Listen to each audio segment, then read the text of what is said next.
Welcome to the Life's Best Medicine podcast, where we are finding hope and healing one episode at a time. No appointment needed, no rubber gloves, and no copay.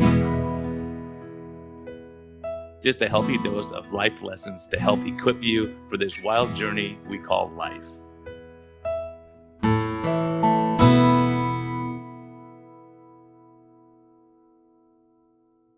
Hey everyone, this is a friendly reminder that we are here for entertainment purposes only. We may not even be that entertaining at times, but this is not medical advice. Talk to your doctor, check with your healthcare professionals before making any lifestyle changes or medicine changes. What we're talking about is our clinical experience and what we've seen. And so if you really want our advice, you can consult us. You can actually consult me as a doctor, or you can consult my guest and get all your questions answered. But we can't give free medical advice because we can't pay our bills with that, but we can help to educate you a bit and allow you to think a little bit. And always reach out to your medical professional before making any lifestyle changes. Thank you. Oh my goodness, everyone. It's June already. What happened? This year's flying by. Before we know it, it's going to be the holidays again. So don't say I didn't warn you. We're in June, summertime, time to relax, have some fun. And so enjoy these episodes coming up. I want to thank my sponsors for sure. Keto Mojo, keto-mojo.com. They're my go-to for checking sugars and ketones. They're definitely indispensable. I mean, I use them all the time. And so my patients really benefit to know if they're actually in ketosis or not, especially people with seizure disorder or people really, really trying to get into this stuff. So the blood is the most accurate way to go. And Keto Mojo is doing a great job. Also, their website is outstanding. Tons of recipes and old talks that all of us have given. So if you're trying to learn more about metabolic health, that's a place to go. Also, of course, health code, gethealth.com, GETHLTH.com. Of course, they have their great shakes, vanilla and chocolate. I've been using them a lot with my seniors, especially trying to get some weight back on them or getting their muscle mass up and getting their sugars down. So hopefully we're going to be doing some studies in the near future to show the benefit in some of our most at-risk populations. And also they have berberine, which is something I've been pushing for a long time. Berberine's a great supplement to take to help improve insulin sensitivity and bring sugars down. So go check them out. And I'm so thankful for them sponsoring, and enjoy this episode. Hello and welcome back to the Life's Best Medicine and Low Carb MD podcast. Yes, we're doing it again because when I have a great guest that's like, I don't want to have them have to do 2 hours of interviews. We could do one and hopefully get it out to all of our listeners. So Jan, Ellison Baszucki, your name always kills me. That's it. Baszucki. Thank you so much. I know. I mean, I knew it and I practiced it and I go, oh gosh, it's gonna be hard. My name is brutal for everyone too, so Brian's easier. So that's the way we do it here. But tell people your story. I mean, you're doing amazing stuff. I'll tell you, doing low carb and keto, I did it for my own health because pre-diabetic, all my mom's side of the family, mental illness, diabetes, cardiac disease, sudden cardiac death in their 50s, all that kind of stuff. And I kind of felt like I was going down that road. And then I came across people like Jason Fung and Ben Bickman and all these people that, I started, we don't all have to get diabetes. We can do something about it, because I was doing the ADA's recommended diet and getting worse every year and thinking it's just inevitable for me. But then I started seeing my patients not only coming off insulin, but the mental health stuff.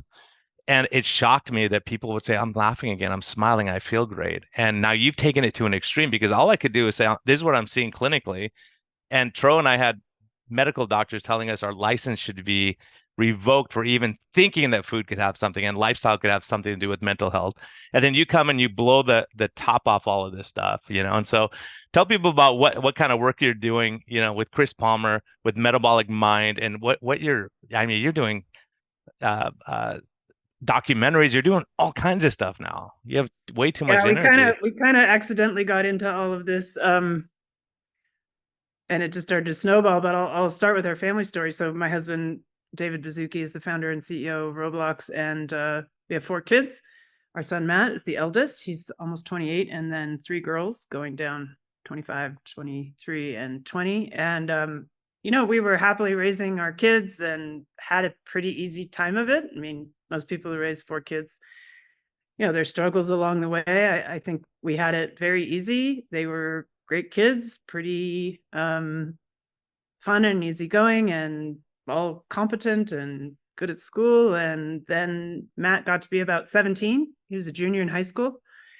And he started to have, I would say, massive anxiety, brought on by kind of the standard Silicon Valley high school ambition colliding with falling in love with a girl who was kind of demanding. And all of a sudden he started having panic attacks and he couldn't sleep, and massive anxiety and kind of impulsive behavior that we'd never seen before.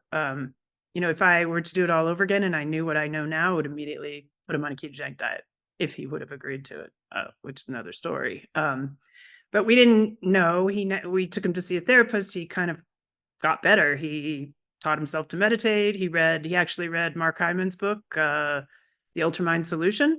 He started taking supplements and doing all this stuff and basically got better. Finished out the year fine, managed his senior year, went off to college. And then when he was a freshman at UC Berkeley, when he was 19, the second semester, he had a full-blown manic episode with psychosis. So he essentially turned from being, that golden child in high school to now losing his mind right in front of our eyes. And it came on. It wasn't sudden. It started to come on. We were starting to see, again, impulsive behaviors that he didn't seem quite himself. He got really sick at Christmas. He got mono, he got strep, and then he went back to college, and I think he started smoking weed again and drinking again, and just full-blown mania. He did not sleep for almost 2 weeks. And, people say, oh, he didn't sleep. They don't know what that means. I mean, he did not sleep for more than 1 or 2 hours in a 24-hour period for 2 weeks, which you could imagine that alone can make a person insane. And so we got him hospitalized at Stanford. We found a psychiatrist to treat him after he got released. The antipsychotics kind of brought him out of the mania, but we had this ongoing struggle because the psychiatrist kept telling us that he was euthymic. Euthymic in bipolar parlance means he's not depressed and he's not manic. I should back up and say that in bipolar disorder, the average time to diagnosis is 7 years. With Matt, it was like 7 minutes, because I basically Googled what we were seeing and I knew he was having a manic episode. So in a way, we were lucky because we knew exactly what to treat from the beginning. We were not lucky in that he never really was himself again for a 5-year period. He was euthymic after a couple of years. He had 3 more hospitalizations for mania during those first 2 years, and he couldn't hang on to the idea that he was sick. And so his manias were revolving around the delusions that were spiritual in nature. And so he perceived his experience as a spiritual transformation. And it's really hard to talk someone out of that when they're not in touch with reality. And so we struggled during those 2 years. He finally, after the 4th hospitalization, he had shared a lot of that on the internet, taken a lot of videos of himself. And when he saw those, he knew he never wanted to be manic again. And he said, what can I do? So that's at the 2-year mark. He was 21. And he started putting things in place one by one. He quit smoking, quit drinking, quit weed, started meditating again, started exercising again, was med compliant on 5 different medications for 3 solid years. Overall, he was prescribed 29 different medications during that 5-year period, including 9 different antipsychotics. And so when people tell me, oh, keto doesn't have an evidence base, and I'm like, where's the evidence base for the combination of 5 medications that he was on? 0. I guarantee you, 0 pilot trials, 0 randomized controlled trials for that combination of medications. Yeah, and they would call that off-label use, and you're Off-label trying use, just throw right? everything at it until something works. Right. And we tried a lot of other things too. We tried TMS, tried an orthomolecular medicine protocol, really high dose of supplements, all kinds of therapies, you name it, we tried it. And you had the money to investigate everything you could. Most people aren't in that Right. situation, right? Had the money. And I had the time. I had been a novelist and I quit doing all that and I just focused completely on, keeping my kids okay and helping Matt. And yeah, and most people can't afford to do that. And so the fact that we could not find good care, I was just like, how can anybody find good care? We have to work on this for ourselves and we have to work on it for all the families out there who don't have access to the best doctors and the best medicines and all these off-label treatments and experimental treatments and emerging treatments. And we couldn't, he just couldn't get better. He couldn't, he could get kind of a little bit more stable, but every day was a battle with his own mind. And he was trying so hard and he was doing everything he was supposed to do and he still wasn't well. His cognitive function was super impaired and his executive function was impaired. I mean, he was not one of those kids who is kind of disorganized in school. He wasn't a typical boy in that way. He was like super organized and super tidy and always on time and Like type never had A to. guy, Yeah, type A. type A, total type A, really ambitious, really intellectual, very curious, very passionate, very driven, but always on top of his stuff. And then it got to a point where he couldn't, he had a real struggle just managing his own life. And by then he'd left UC Berkeley, transferred to Santa Clara University. He was living on his own, but he was really struggling. And at some point during those years, during the last 3 years, his physician, who's a lovely bipolar expert at Stanford, Dr. Wong, declared his condition treatment resistant. It's like, okay, we've done everything we can. This is a treatment resistant version of bipolar 1 with psychotic features. That is your official diagnosis. And I remember that day and I remember feeling like this profound sense of failure. Like we tried so hard and we got a big fat F. Um, and I think I really wish that those two words should never be used together for mental illness or maybe for any illness because it puts the blame on the patient and on the family. And Matt did not fail treatment. Treatment failed Matt. They weren't the right treatments. And at that point, everyone was sort of encouraging us to accept it, work on acceptance, move toward understanding that this is just going to be his plight. And I just wasn't going to go there. And Matt wasn't either. We're like, no way. This is not acceptable. We're not going to accept it. So we kept looking. And then finally, I happened to meet someone who told us the story of recovering from bipolar 1, same diagnosis, bipolar 1 with psychotic features, using a ketogenic diet. And he had also had obesity and a lot of addiction issues, and all of those resolved as well. And so he mentioned Chris Palmer. I think that very night I stayed up half night reading Chris Palmer's entire website, including all the links to all the research. There were a couple of case studies. That was about it in terms of published evidence. But it was enough for me. Like one person's story, one physician, that's enough. We tried other things with a lot less evidence than that. Well, especially And when you're that, at the point where they say you're treatment resistant, nothing else we can do for you. Good luck, live your life. And you go, okay, I'm not going to stop looking. yeah. I mean, what are you going to do at that point? You're going to say, oh no, a diet is too complicated, or a diet is too hard, or people tell Matt, oh, isn't the diet too hard? He's like, no, not eating carbohydrates compared to not having your sanity. He's like, I'll vote for my sanity. So we met with Chris, Dr. Palmer. He was amazing. He met with us several times on Zoom. We connected with Denise Potter, who's a dietitian from the epilepsy world. She came on the team. Matt, psychiatrist, was on board with letting him try it and being there to manage medications as needed. And he started on January 4th, 2021. The ratio was 1.75 to 1, fat to carbohydrates plus protein. And right away, we noticed a difference that February and March, he didn't have to go up on his antipsychotic at all. And he didn't have any symptoms of hypomania or mania. And then within 4 months, he was in complete remission. And now it's 3.5 years later, and he is completely symptom-free and down. He's off of about 75% of the medications that he's been on and continues to taper. And so that's the story that's the origin story of how we ended up here. So looking back, what did he attribute his breaks in college to? Was it studying too much, not sleeping, stress, eating poorly? Is there anything that he could put his finger All on of that go the all the above? so going off to college, joining a fraternity, not getting a lot of sleep, Hell Week, he didn't get hardly any sleep at all. A lot of drinking. Marijuana, he would say, was a major contributing factor. He wasn't smoking very often, but he was smoking high dose marijuana.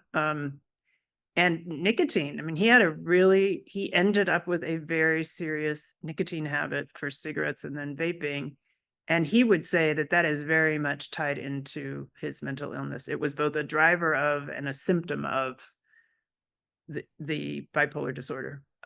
So all of those things combined, and then getting sick on top of it, getting mono right before he had his first episode. And I always think, people say, "Oh, it couldn't be just food that could cause this," and I don't think it was just diet. I think it was all those factors together pounding on a vulnerable system. And I think he just by his nature probably already had very high dopamine because he's a super motivated, very intellectually curious, very passionate person, that type of person. And if you have very high dopamine anyway, and then it tips over a little bit more, then you're into psychosis.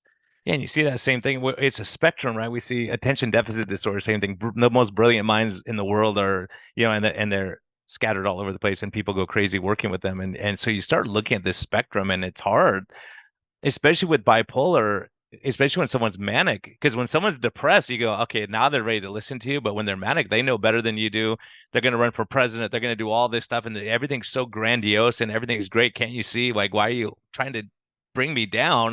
Look Right. how happy I am now after coming out of the pit. But the higher you go up, the more you come down again. And I've experienced that I've had family members with bipolar, and it's so hard. Because Yeah. if they're happy, you start thinking, "Oh, why are they so happy? Like they're too happy now, right?" And you don't realize, especially when they come out of the depression. At first, you think, "Oh, this is great, they're happy again." Then you go, "Wait a minute, they're doing stuff that's irrational now, right?" Yeah. It's a really fine line. And even now, Matt is very, he's a lot less um, nervous now, but he's always vigilant. And if he's a little bit too happy or too energetic, he starts to be concerned and he pays really close attention to it. I mean, luckily, sleep is so critical in bipolar disorder that you can basically gauge onset of a manic episode or hypomanic episode by changes in sleep. So if he used to lose a half an hour of sleep, especially in the spring, like January to April. And then if one night he'd wake up at 6 instead of 6:30. Then the next day it'd be 5:30. Then the next day 5. And before you know it, it's 4 a.m. He's driving to the beach in the dark to go swimming. And that was every spring. And then you'd have to take massive quantities of antipsychotic just to stay sleeping, Hmm. which would make him lethargic and tired and depressed. And the change has been so dramatic because now if he loses an hour of sleep, just like a regular person, the next night he'll just make it up. The change in his brain has been so profound. For me, as this, from a science perspective, that's the scientific question I'm really interested in. Why would switching to a ketogenic diet alter that dysfunction in the circadian rhythm? Basically, heal the circadian rhythm dysfunction in a profound way. So we're actually doing some studies where we're funding some studies where we're trying to look at that question specifically. Yeah, it's amazing what you're doing because that's the one thing that's frustrating me in that low carb keto world is we just don't know who's funding the like having someone like you can fund studies is different than me saying, wait, I'm barely making ends meet. I got to fund these studies because we don't Yeah. have pharma interested. That no one's really interested in this stuff because it's going to cut into their bottom line. And Yeah. so I was so excited. I'll tell you, being an internal medicine doc, I'm kind of a grounded skeptic of everything. And when I heard about Chris Palmer treating schizophrenia and bipolar with keto, even though I had tons of experience, I was thinking, that's like I see anxiety getting better. I see like minor depression stuff I deal with getting better. And as a matter of fact, going back to fat fiction, which we talked about, the most amazing part of that, and probably one of the greatest days of my career, was when they had 5 of my patients lined up there, and we were talking about reversing their diabetes because that was the focus of the movie. But every single one of them, the one lady started crying and said, "It was like I walked out of a fog my entire life, and like I could see the sunlight, birds singing. I started visiting with my neighbors, going for walks, Yeah. cleaning my house, which I never did before. And the guy next to her starts tearing up, saying, same thing for me, same, all the way down. Yeah. It wasn't in the final movie because I think at the time it was too controversial at the time. But that's what we were seeing. And you go, wow, I mean, great. That's amazing. I didn't realize that they have that footage. We can Talk drag to it back Jen. Tell up. her we want the footage. I want the I'll footage. talk to Jen. I'll talk to Jen. But it's amazing when you see that, you go, wow. I mean, making your sugars better is one thing, but when you have joy now, all of a sudden, like having Matt stabilized to see that, and I've seen that in my family members too, stabilizing and saying, wow, they're calm. They could have a conversation, carry on a thought. You go, that is like, there's like, that's worth millions of dollars right there, I mean, right? to To see have that. him in a way, and I had been really into diet, so I'd followed Mark Hyman, and I read Nina Teicholz's book and switched all our, as soon as when the Big Fat Surprise came out was when we switched it all up, no more Raisin Bran and non-fat milk. We switched to a low carb diet and tried to switch the whole family over.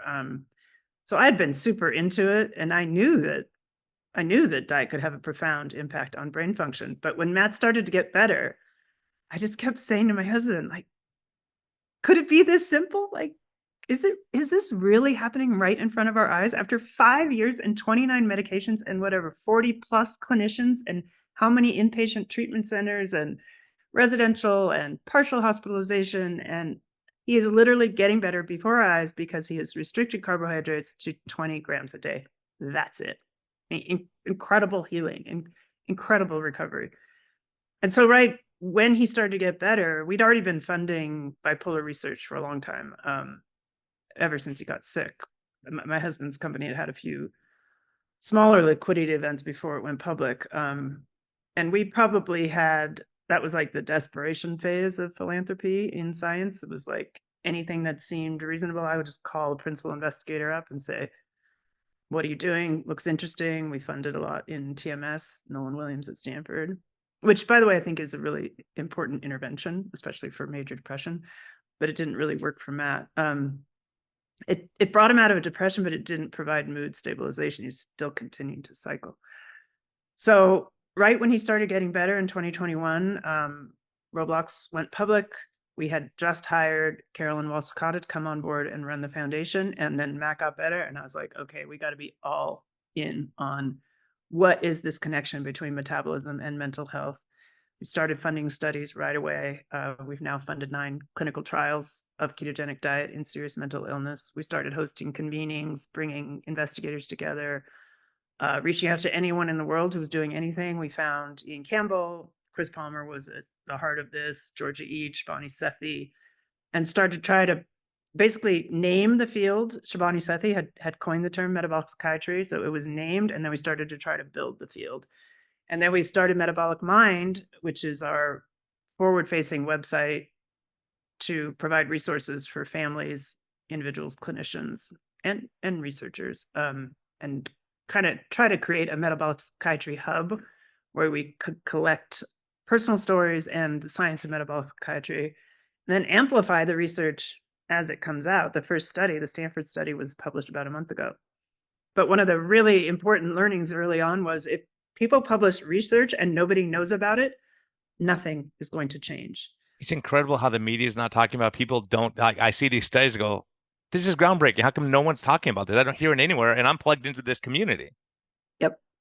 Or then, the study that does get a bunch of press is like some epidemiological, correlation between some 40% carb diet, and they call it, low carb diet. And And they're anyway, eating seed oils and all this terrible stuff that no one's recommending, right? And so you go, that's not really what we're talking about here. And it's hard because it's almost like they design it to fail because yeah. you have to really not know what you're doing. And if you're doing research, I think you put a lot of money into making sure your protocols are correct. Yeah, and we spend a lot of time vetting, getting to know the people that we fund. So we don't just, when we're just funding bipolar research, we issued a RFP and we funded a bunch of people we'd never met. And honestly, that was probably, the least successful of any of our science investments because we didn't partner closely with the PIs. And in our ketogenic trials, anything to do with metabolism, we partner really closely because now we have 15 people in our organization. we have a lot of knowledge built up and a lot of expertise. And we also, I mean, part of the really exciting part has been bringing all these researchers together. So we not only host in-person convenings, but we host a meeting once a month, the keto diet working group, and anyone who's running a trial of ketogenic diet for serious mental illness is invited to join, and they take turns presenting. They all help each other out. This is totally collaborative, not competitive. And they could be competing because they're, they could be saying, I want to publish first. And that's not what's happening. They are all supporting each other. And I think that's why the progress has been rapid. Yeah, and I also saw you brought in Brett Scher, right? Who's a cardiologist from San Diego, and he's a research. He understands he's a reasonable voice of reason. He doesn't jump to he said, look, let's look at the data, let's reanalyze this. And I love how he's always been, just knowing him. We did residency together and trained Oh, you together. did? Oh, that's so great. And then we came across, like, they go, yeah, as a matter of fact, I went to my chiropractor. She goes, hey, I want you to read this cardiologist I met. Like, he wrote a book. I'm like, I'm probably not gonna like it, but let me see. And I go, oh my gosh, it's Brett Scher. And I read his book, and I'm like, oh my gosh, like he's saying the same thing. Like we went like this and then back together, and it was just That's so amazing. funny. That's really great. And then And to you see were him working with you, obviously he brings credibility. And like I had him speak with me my first talk I did with keto, and I said I can't talk to a church group about keto without having a cardiologist who says you're not going to die, because everyone's telling you you're going to die. So to yeah. have him along with that gave me credibility to say, okay, I'm a primary care, but he's the cardiologist. Ask him these questions, Yeah. And so he does amazing work. So I was so glad to see that you teamed up with him also. Yeah, that was kind of a crazy thing. I forget how I met Brett, but we had asked him to be a moderator of one of our panels at our very first metabolic psychiatry convening in Santa Barbara 2 years ago. And he was so great on stage, and he's just and I had been following the Diet Doctor podcast for a while. I guess that's how I initially Hmm. met him. And then he had our son on the podcast, and then we got to know each other, and I started to say, you wouldn't be interested in joining us, would you? And he was. And that was really the turning point. I mean, once we established Metabolic Mind and hired Brett, then we could start to create the demand for this intervention in serious mental illness. And now we're really working on trying to build the supply. But the demand had to come first.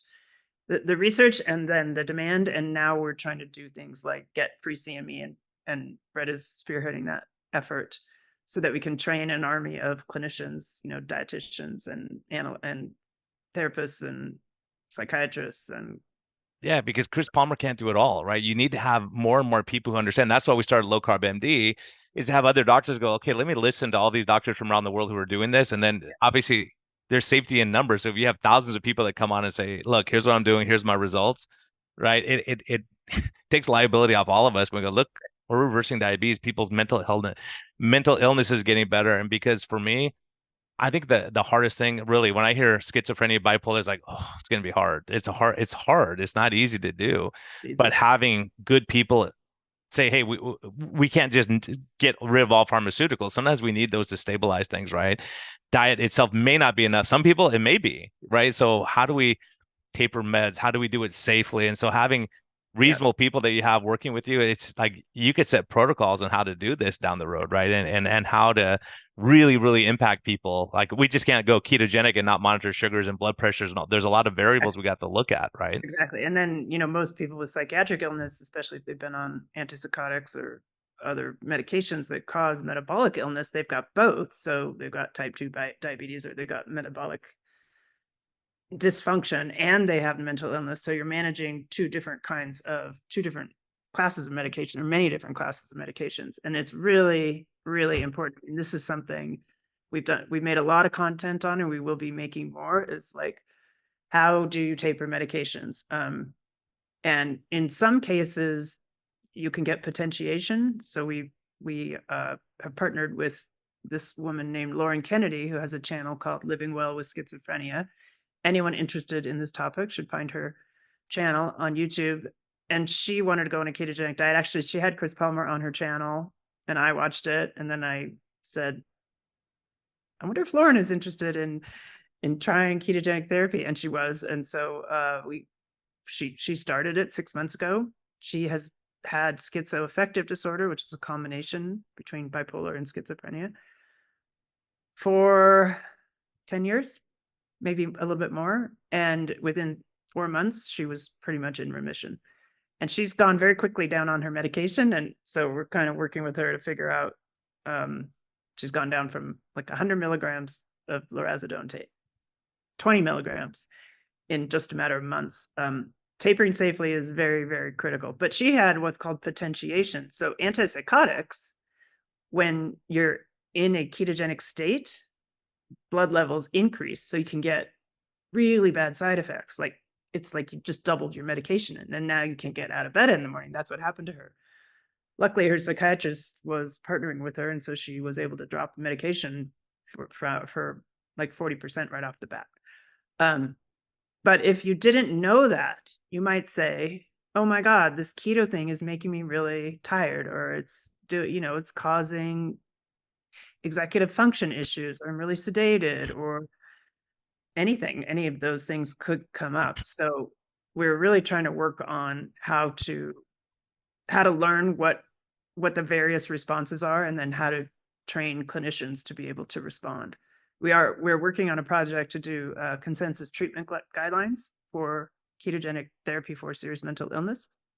So that should be coming this year at some point, and we hope to publish that just to give people a guide of, what do clinicians who are using this for psychiatry agree on, and what do they not agree on. Turns out mostly they agree on basic principles for how to do this. Yeah, I think it's so critical, like the work you're doing. Because I'm thinking while you're talking, I'm thinking too, I'm like, okay, how many of the Maasai warriors have bipolar disorder or schizophrenia and all these things? How much do they see? How much is reported? Do they understand what it is? And so I've been to certain populations and I'll talk to them about anxiety and they look at me like, you Yeah. don't really like, Anxiety. why do you Yeah. guys worry so much over there in the US, right? And so it's amazing. You wonder how much is it our food environment? How much is it that we're stressed and not sleep? Like when I asked the question, I was wondering because, one of the biggest disasters, like exactly what happened to Matt. Kids go away, they're doing okay. They go off to college for the first time, they're away from their family, they're lonely, they have some, maybe interpersonal problems with someone, they're not sleeping, they're drinking more. And if Matt's stressed by a baseline, you say, well, let me Yep. smoke pot and drink, and that will calm my anxiety. Now I can go talk to someone and have social and engage because I'm uncomfortable. I have social phobia or whatever. And so all these things, they get so much worse in college. But the problem is when they go to college, I'm telling you, I'm on a college campus right here. You're drinking soda, you're eating chips and crackers, you're studying late at night, you're having pizza, then you're gonna have a beer to calm your nerves, and you see this, and then you need something, you need, these energy drinks to wake up in the morning, and then you need something to calm your nerves down at night, and then you get into this whole Yeah. disaster of hormonal changes. And you're going through hormonal changes already. Yeah. Casey Means' new book, Good Energy, I mean, she takes this on. I mean, if your cells, if that onslaught is hitting your cells every day and hitting your mitochondria, there's going to be dysfunction, and we all have varying resilience to it. So, Matt obviously had a predisposition to stress being, I think, probably stress was probably the worst thing for him. And he was a resilient kid, but just too much of it was his system just in the end couldn't handle it. It was funny though, because he had been on a low carb diet when he went off to college, actually, but it was like college low carb or college keto. It's like, only eggs and cheese and meat and then a case of beer. And I Yeah. think he was probably like going in and out of ketosis through the week, which is not good if you are on the verge of a serious mental illness. So, yeah. Yeah, just those fluctuations up and down. And from my perspective, the way I look at it, and it's amazing because we're coming from different angles. From a mental health perspective, for me, I say, look, if I have someone who struggle with obesity and diabetes, if I can control their stress level, that's the hugest part of it. Because if people get stressed, they go back to their coping mechanism, whether it be food or alcohol or beer or pornography or drugs or whatever it is. And so you go, oh, if I can just manage the stress. So Tro and I have talked about a lot. Stress, lack of family support or social support are the two biggest disasters we face from a lifestyle change, right? Yeah. So if you have people who are eating healthy around you, it's easier. But if you're struggling with, alcohol and everyone's drinking every day, it's like sooner or later you're going to have a drink. And it's such a Yeah. hard thing. And we find that when people exercise, lowers the stress hormones and cortisol levels. And so we're fighting against this huge cortisol stress stuff. And when we started talking about stress relief, people would think like, just talk about keto. Well, it doesn't fix all those things Because you can eat a perfect keto diet, but you're up smoking all night and drinking and stressed Oh out and yeah, you're fighting yeah, with everyone. yeah. What are you accomplishing at the end, right? The thing is, it's cyclical, right? So Matt did keto last. He put everything in else in place first. So he, as I said, I think first he quit marijuana, then he quit drinking, but that was hard. And then he quit nicotine, and then he started exercising again. But if you if you have somebody who's in a bipolar cycle and they're depressed, telling them to go exercise, they do not have the brain energy to get out of bed and go exercise. You have to get them to a place where they're well enough to then be able to take on these other things. And I wish now that we'd done keto first, because I think that would have provided more capacity to take on these other things. Yeah, you're Uh, right. Exercise, like so many people say, I ask them why they don't exercise. First, they're stressed and busy. Second of all, it's like, I'm too tired to exercise. I'm so exhausted from my job and my life and all that. And they're kind of negative and down. So you go, gosh, if you got your diet right, maybe you'd have the energy to exercise. And maybe if you exercise, you have the energy to get your diet right also and your cognitive functioning. It's amazing how all these things are so interconnected with metabolic health. Chris Palmer just posted something this morning. I was like, man, that's amazing the with bipolar stabilizing with the manic episodes with Metformin. metformin. Yeah, I And just saw that. years ago, before I knew about low carb, I read a study and they were talking about metformin helping with fibromyalgia. And I thought that's the dumbest thing on earth. Why would a diabetes medicine have anything to do with fibromyalgia? Well, when you start looking at fibromyalgia, people have high insulin level, metabolically sick, and their body's not working right. No wonder they're hurting all the time and they're fatigued. And you wonder how many people are going through life feeling like garbage on 20 medicines. And if they just change their lifestyle, they would do that much better and not need the drugs anymore. Yeah, and it makes sense. We already had a very, very good study from Cynthia Cochran about depression, treatment-resistant bipolar depression, and metformin. It was like triple blind, really well done study. But she only took people in a depressed state, and I always wanted to see. But what about if people are manic? And so we've got a couple of other studies that are looking very specifically at mania and hypomania, and ketogenic diet. And it makes sense that if you're treating the brain, a bipolar brain, that it acts as a mood stabilizer is what I see. It doesn't treat depression, it doesn't treat anxiety, it doesn't treat mania. It is stabilizing the It's brain. yeah, Level yeah, it, yeah, levels yeah, it. yeah. You're evening it out. And so when people want to do a bipolar depression study, that's okay, yes, but we need to be looking at both poles because we're treating the brain. We're not treating a single pole or a single symptom. So we're doing both, and you have to kind of work with the principal investigators and what their interests are.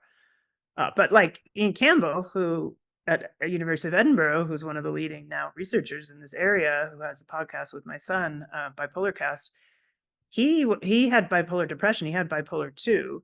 So they really couldn't be more different in terms of the expression of their bipolar disorder. And he was within days of being ketosis that the lights went on in his brain after 20 years of bipolar depression.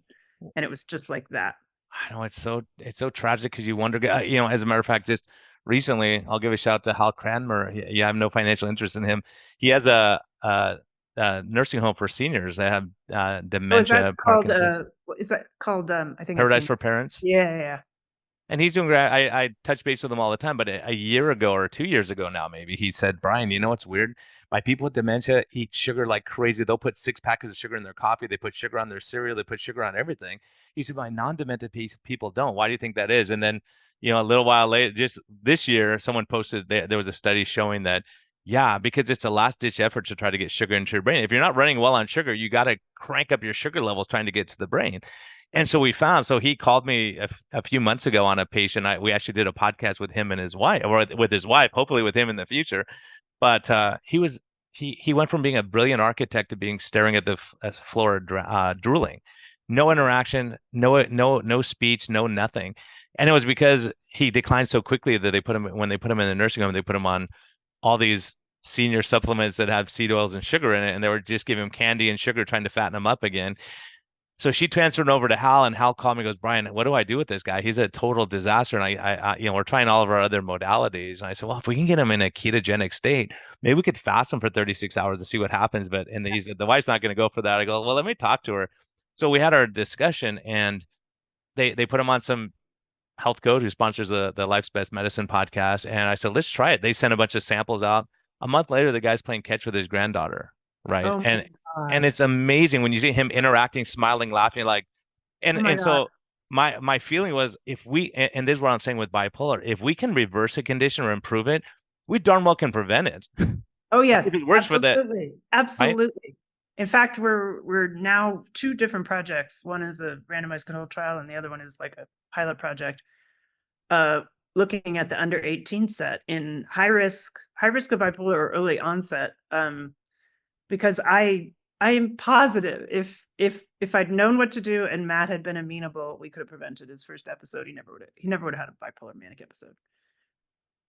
And if you had done that, then you wouldn't be doing all the great work you're doing now, right? That's Because true. you wouldn't know like how much of it, you know what I mean? When you know these things, but I love that And you're as out Matt there. says, look, Mom, I gave you something to keep you busy for the rest of your life. Not that Yeah, I you needed go through anything these else. hard things and you wonder why, and then you say, well, now I can help someone because if Matt's going to inspire tons of people out there, right? Your story and a mom who doesn't give up, and you go, okay, they say it's treatment resistant. There's nothing we can do. It's just like obesity. They go, it's just genetic. There's nothing you can do. Well, you have no hope of ever getting better, Yeah. right? That whole genetic argument, oh, it's genetic, it's genetic. Well, yes, Matt has the genes that he has had his whole life. And 5 years ago, they were genes that were supporting profound mental illness. And today, those same genes are supporting profound wellness. I mean, I can't even describe to you how on top of his life he is, how happy. He's got this lovely girlfriend. He's working full time. He's crushing it. He's got the best chess rating he's ever had. That's kind of how he measures his cognitive function. Wow. He's the most calm, most together 28-year-old, almost 28-year-old that I know. Yeah, It's it's amazing. These to kind of think, things. oh, it's a heritable illness. Well, one, we don't really have much of it in our family, and I just don't buy that. I think that the environment interacting with the genes is what is causing illness, and we know this, right? Yeah, I just heard some. Yeah, I just saw that. There's old guys walking out there, and some one of the kids was videotaping us just on this moment. He goes, "What? Tell me some wisdom. Like, tell me something." And the guy says, "You know what? The same boiling water will make the egg hard, but it'll make the potato soft.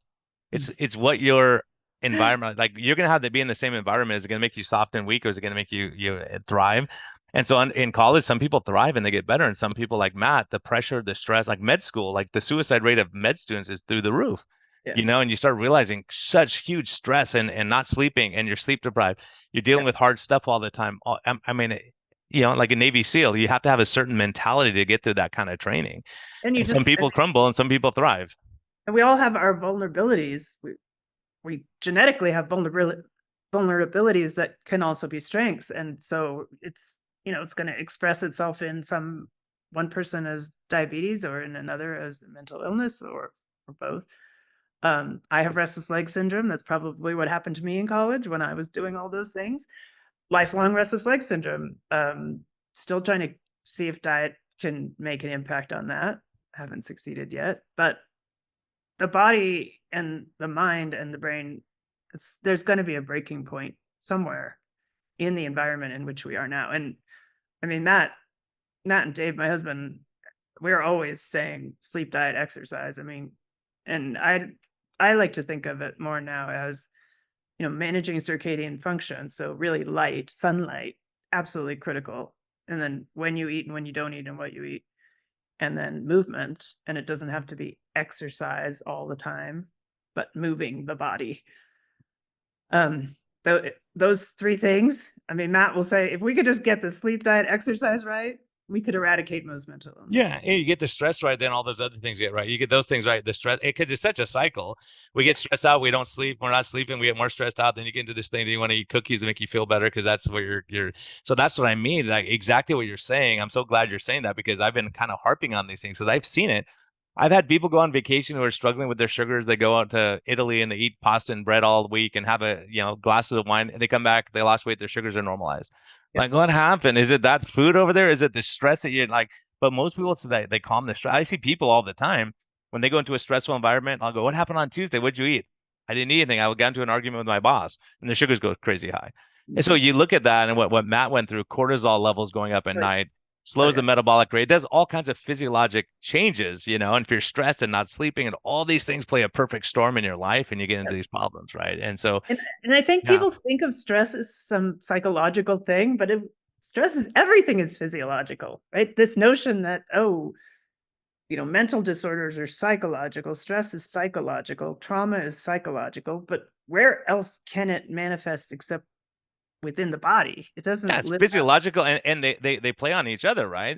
So That's if you have right. to go talk in front of a group of people and you don't know your topic or you haven't memorized your stuff, you get sweaty hands, stressed out, your stomach hurts. I got to go to the bathroom. I'll be right back. All these things start, and people don't realize that they're in this stress mode all the time, and they're, with irritable bowel syndrome. I've never seen anything. I've never had anyone in my life, in my career, in my family say, I used to feel so great when I was stressed out all the time, and then once I relaxed and took it easy, everything fell apart.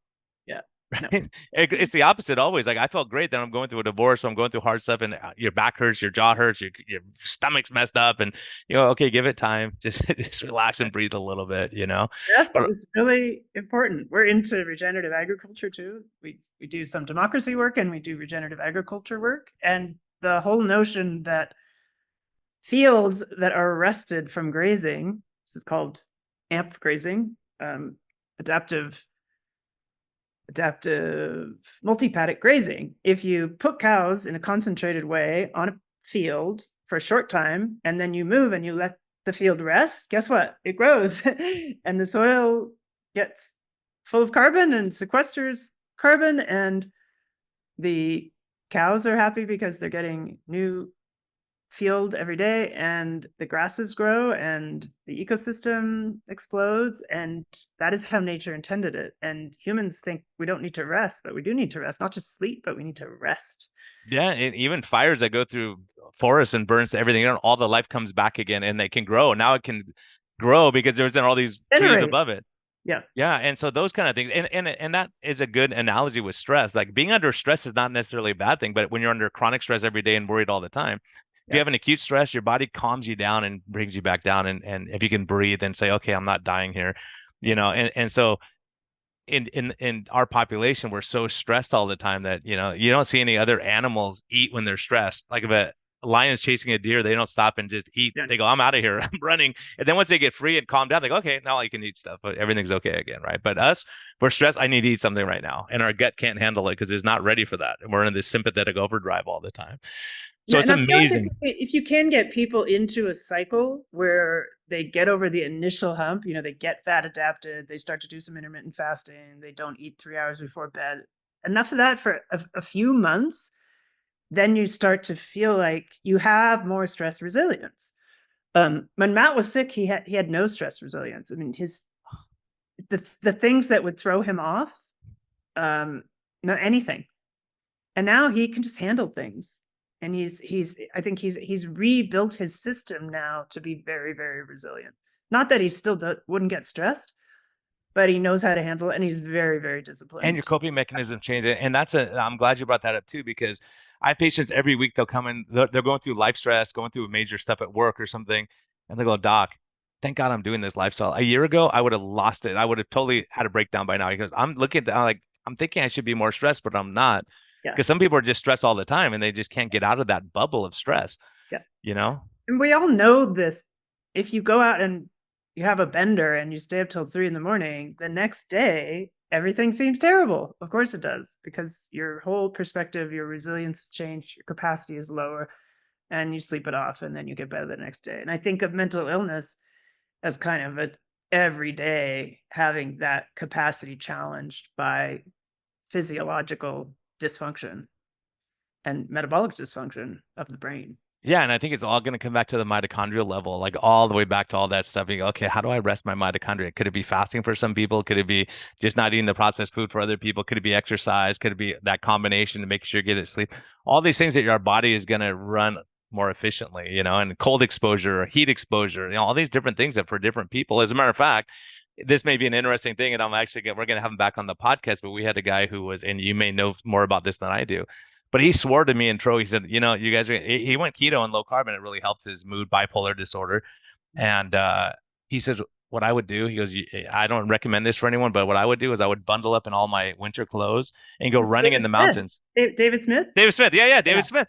Yeah. No, I love him. He is so smart. Yeah, he's super Matt, smart guy. And I was he's on like, Matt and Ian's podcast. I mean to reach out to him and find out more about, yeah, I'm yeah, gonna just reach out put to him. on We're actually all gonna his reach heavy out. Yeah. clothes and go running.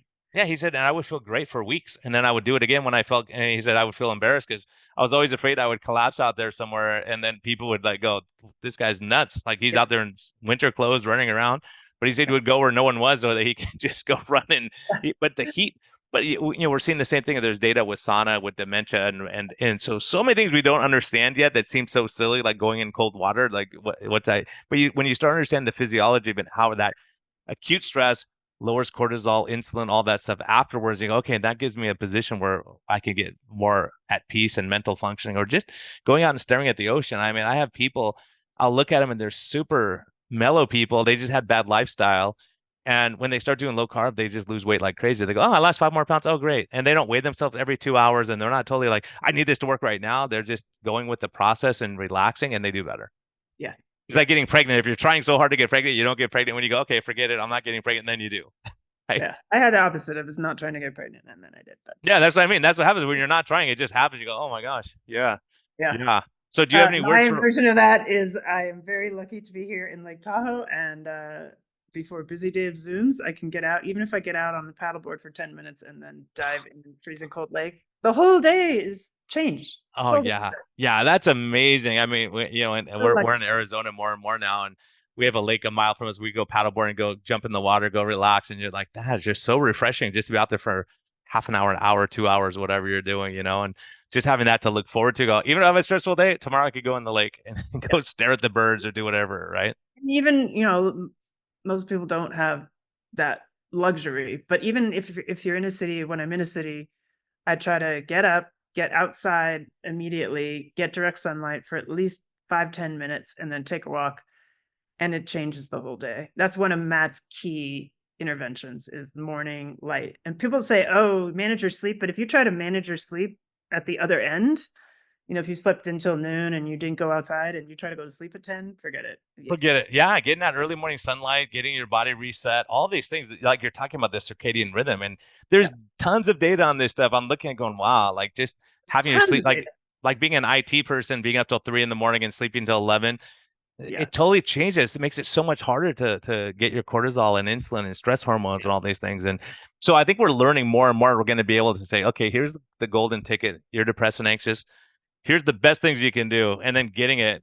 But the hardest thing is, like we said, people are bipolar. If you're manic, you don't really want to listen. And also, if you're paranoid, and I say, "Oh, I have medicine I can help you," and they're like, "I don't trust you." And Like that's the hardest once you thing, get right? into the serious mental illness, either, major depressive disorder, psychotic depressions, bipolar illness with psychosis, psychotic illnesses on the schizophrenia spectrum disorder, like once you are there, then it's really, really hard. And one of the things we're trying to figure out is, can we do inpatient, can we fund inpatient trials? There's an inpatient trial in Maryland, actually, for psychosis, for psychotic illness with keto. Very excited to see if that's a model that is going to work, because you have a captive audience. You can actually control what they eat. Imagine if every psychiatric hospital in the country had a ketogenic diet facility or a function like they do in many in epilepsy. Well, not enough, but a ketogenic diet service for psychiatry. Really promising. So I'm super excited to see what happens with that trial. We didn't actually fund it; it was funded separately. Yeah, But and that's why it's exciting to have the neurologist on board too. How we do trials with, stroke or head trauma, and say, okay, instead of giving them sugar in their veins the whole time, why don't we try doing a ketogenic approach and see what happens, right? yeah, Because inflammation's a problem, and we're giving them dexamethasone, all these drugs to decrease inflammation. Then we give them the most pro-inflammatory diet we can. Go, that doesn't really make sense, does it? tube feeding with 50-60% sugar. That's a disaster. Matt just actually had a concussion, but he was in ketosis. So I think that really just a go-kart. He was go-karting, but I think that really helped Yeah. him I think quickly. I've seen people recover very quickly from stuff, and it's pretty amazing. So Yeah. I got to ask you, how do people track you down? What's the best way for them to get all this information? People struggling with mental illness or their family, which is a vast majority of us out there listening right now. Yeah. So would love to send you guys to our Metabolic Mind website, www.metabolicmind.org. And you can connect to the YouTube channel that Brett hosts, our Metabolic Mind YouTube, through the website. And our Baszucki Group website is bazzuckigroup.com if you want to learn more about our work overall. And on Metabolic Mind, we've got all kinds of resources. We've got people sharing their stories. We take you through the science. We've got support for clinicians who want to try this, and lots of new stuff coming. We're just about to do another revision on the website. So that's the best place to find us. And people can donate to the Baszucki Foundation if they No, so they desire. can't. We don't take any money yet. We're actually trying to work with Dr. Palmer to launch more of an advocacy organization that could accept funds. We're just funding it ourselves currently. But Very if you're cool. a philanthropist out there and you would like to join us in this battle, please reach out directly, because Awesome.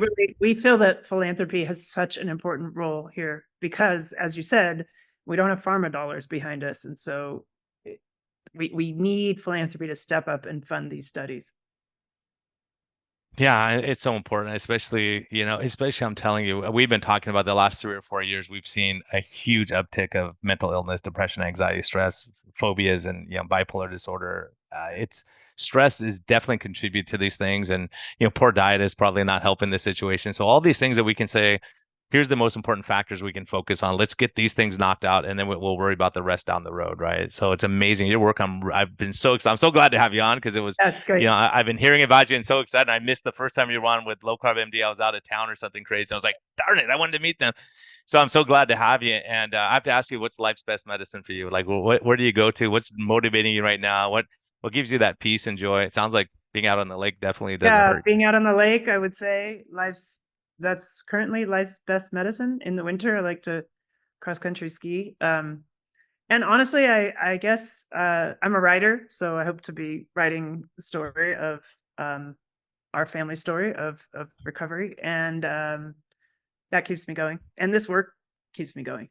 It's amazing. It's got to be so rewarding for you when you hear family members or people who've been struggling with bipolar or depression, schizophrenia, when they say, "Wow, we're doing better." Thank you for your contribution. It's got to be pretty amazing. It is incredibly rewarding. Sometimes I'm like, why did I give myself a full-time job at age 58? But you know, Yeah, you could be out but relaxing but I think you probably go out there on the lake and you paddle around and you go, "Oh, I thought about an idea." it's all Sometimes worth just it. Yeah, it's getting true. that calmness down and just being at that peace where you can say, "Oh, maybe we try this." And it's nice at some point you may say, "Okay, okay, Matt, you run the show now. I'm going to go out and Yeah, relax." But I think when you're so motivated, when you're seeing the benefits, like someone just yesterday asked me when I was retiring, I was like, I didn't even think about it. I love what I do. I'm having fun. If I didn't enjoy it, if you would ask me that question 5 years ago, I'd be like, if you give me an option, if I could financially support myself, I'd be done.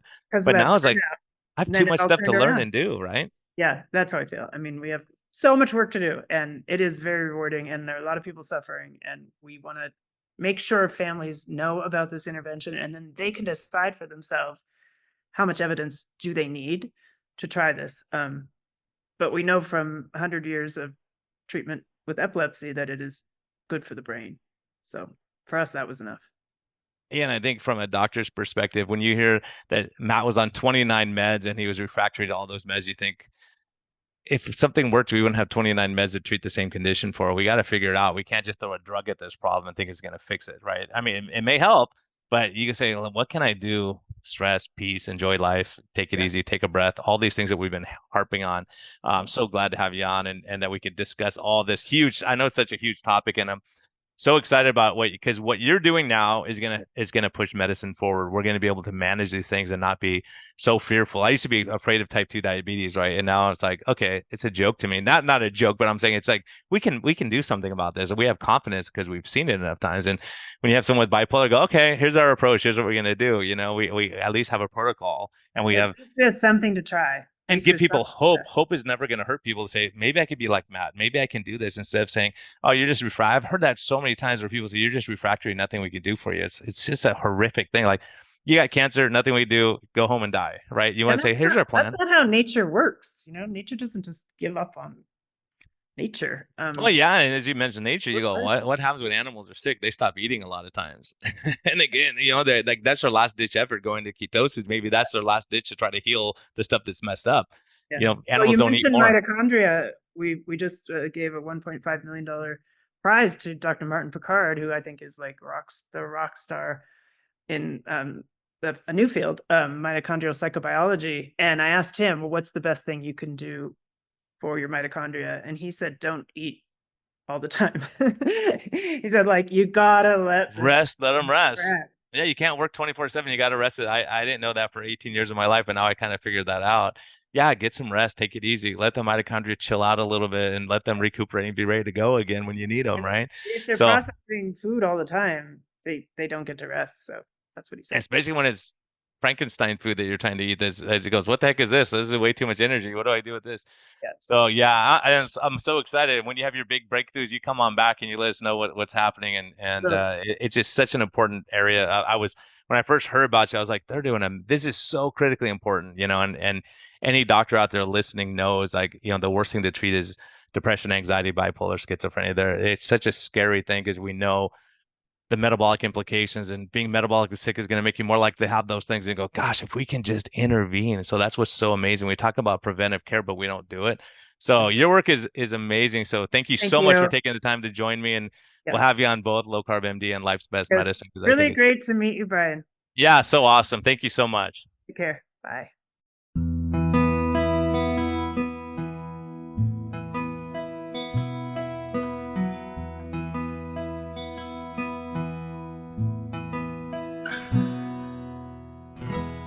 Thank you for listening to this episode.